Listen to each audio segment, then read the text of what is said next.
नमस्कार। जिस प्रकार के समाज में हम रहते हैं उसी प्रकार की प्रवृत्ति हमारी बन जाती है, ऐसा हमारे प्राचीन जितने भी स्क्रिप्चर्स हैं, ग्रंथ हैं, उनमें उल्लेख है। और जब आप अपने लिए कुछ करने का प्रयास करते हैं, अपने लिए नियम बनाते हैं, तो सबसे पहले नियम बनाने के लिए सबसे पहले जो शुरुआत होती है वो आपके शरीर से, आपके स्वयं के लिए, कि आपको क्या खाना है, कितना खाना है और कब खाना है। उसी के साथ में जब आप खाने-पीने का रूटीन बनाते हैं, तो उसी रूटीन को प्रॉपर करने के लिए हमारे शरीर की जो कर्मेंद्रियाँ और ज्ञानेंद्रियाँ हैं, उनमें एक कॉम्बिनेशन होता है, कोऑर्डिनेशन होता है, और उसी कोऑर्डिनेशन को पूरा करने के लिए हमें एक्सरसाइज, अभ्यास करना पड़ता है। और उसी अभ्यास में हम रोज़ खाना खाते हैं, बाकी सारी एक्टिविटी रोज़ करते हैं, लेकिन अगर हम एक्सरसाइज रोज़ाना नहीं करेंगे, शारीरिक व्यायाम रोज़ाना नहीं करेंगे,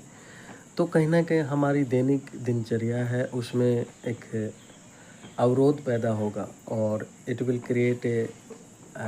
impediment in our day-to-day activity, and that will be very wrong for our natural process. And if we stop this, you can say depend 1 year or 2 year or 10 year, then our internal body organ will affect, हमारे आंतरिक जो body organ है वो effect हो जाएंगे, उससे प्रभावित होंगे। और हमें जो अपेक्षित परिणाम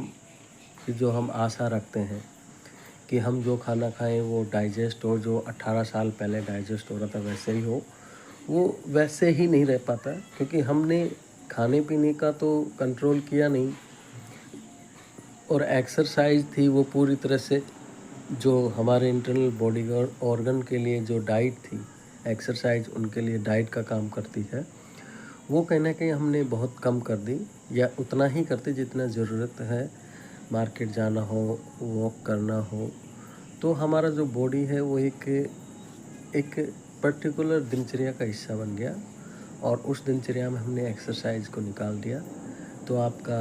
शरीर है वो कहीं ना कहीं अच्छे परिणाम नहीं दे पाए। अपने लिए, अपने शरीर के लिए, अपने समाज के लिए रोज़ाना एक्सरसाइज करें। आओ मिलकर नई शुरुआत करें।